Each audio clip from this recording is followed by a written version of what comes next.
लोकशाहीचा बुलंद आवाज, रिपब्लिकन वार्ता, महाराष्ट्र.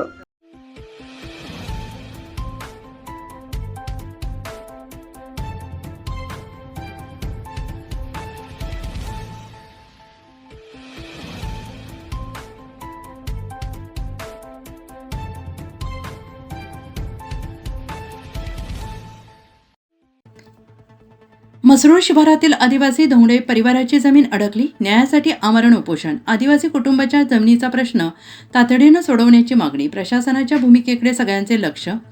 नाशिक. म्हसरूळ शिवारातील आदिवासी धोंडे परिवाराच्या मालकीची आदिवासी जमीन विविध प्रशासकीय आणि कायदेशीर प्रक्रियेत अडकून पडल्याचा आरोप करण्यात आलेला आहे. या प्रकरणी संबंधित कुटुंबाला न्याय मिळावा आणि त्यांच्या जमिनीबाबतचा प्रश्न तातडीनं मार्गी लावावा या मागणीसाठी धोंडे परिवाराने आमरण उपोषणाचा मार्ग स्वीकारला आहे.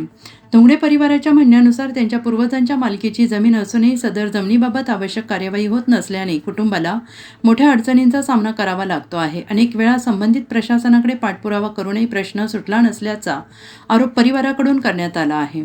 आदिवासी जमिनीच्या हक्काचा प्रश्न अत्यंत संवेदनशील आहे आणि आदिवासी कुटुंबाच्या जमिनीबाबत शासनाच्या नियमानुसार पारदर्शक आणि कायदेशीर कार्यवाही होणे आवश्यक आहे. त्यामुळे धोंडे परिवाराच्या तक्रारीची प्रशासनाने गांभीर्यानं दखल घेऊन संबंधित कागदपत्रांची तपासणी करावी, जमिनीची प्रत्यक्ष पाहणी करावी, प्रलंबित प्रकरणाचा तातडीनं निपटारा करावा अशी मागणी करण्यात येते. दरम्यान आमरण उपोषणामुळे प्रशासनासमोर या प्रकरणाची तातडीनं दखल घेण्याचे आव्हान निर्माण झालेलं आहे.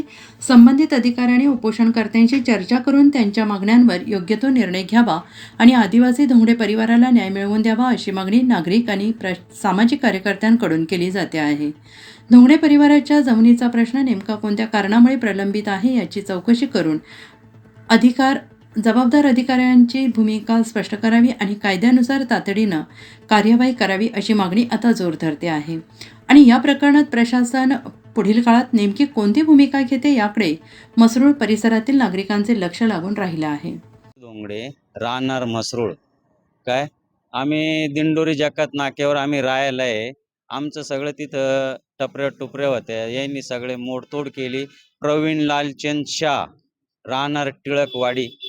काय त्याने 70-80 गुंड आणि 30-40 लेडीज आणून आमच्यावर हल्ला केलेला आहे त्यांनी. आणि एकदा कब्जा काढून गेली महानगरपालिका. त्यांनी लगेच महानगरपालिकेची गाडी असताना लगेच टँकर आणला शहानी. तो टँकर लगेच तिथं उतरवली ती टपरी. लगेच तिथं अतिक्रमण केलं. लगेच तार कंपाऊंड सगळं मारून आणि आम्हाला उचलून दिलं. आम्हाला कुठल्याही परिवाराने साथ नाही दिली, पोलिसांनी साथ नाही दिली. डिपार्टमेंटला आम्ही 112ला फोन लावून 112नी सुद्धा जागेवर येऊन आम्हाला काहीच विचारपूस केलेली नाही. आम्ही तुम्हाला नोटीस देईल होते, तुम्ही खाली करायचे आदेश आलेले आहे आम्हाला. एवढा धिंगाणा त्यांनी केला आमच्या भोवती. अधिकारी राहुल जाधव कब्जा मारलेला आहे ना गुंडांनी, म्हणजे शहाने कब्जा मारून घेतला. यांना खाली करायला लावलं महानगरपालिकेला पैसा देऊन घेऊन, डिपार्टमेंटला पैसा देऊन घेऊन सगळी दाबादाब करून आम्हाला तिथून हुसकून दिली. मी कमीत आमच्या ताब्यामध्ये 48 सालापासून जमीन येते. आमच्या आज्याने 48 सालापासून जमीन खरेदी केलेली आहे. ताबा आमचाच होता, पण 20 तारखेपासून सगळा ताबा खाली केलेला आहे त्याने आमच्यावाला. मी गायत्री धोंगडे, आम्ही राहणार म्हसरूळ आदिवासी.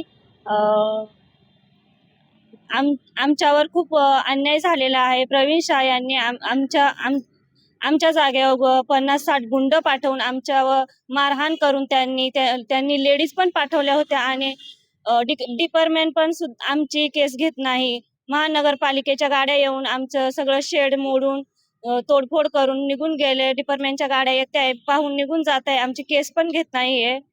तर आम्हाला न्याय पाहिजे. आम्ही आज उपोषणाला बसलेलो आहोत. आमची 86 पासून केस चालू आहे. तर 1-2 वर्षापासून शहाचे माणसं येऊन आम्हाला धमकी देऊन निघून जात आहे. केस चालू असताना त्यांनी आमच्या जागेवर कब्जा केलेला आहे. तर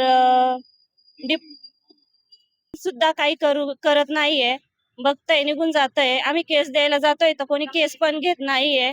उलट आमच्याच लोकांना धमकी दिली जाते, तर तुम्हाला जेलमध्ये टाकू आम्ही किंवा हातपाय मोडू तुमचे.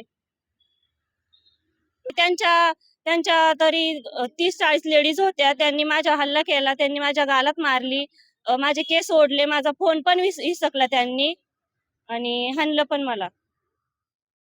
रिपब्लिकन वार्ता महाराष्ट्र न्यूजसाठी विशेष प्रतिनिधी आनंद Dabhade, Nashik. Subscribe now and press the bell icon. Never miss an update.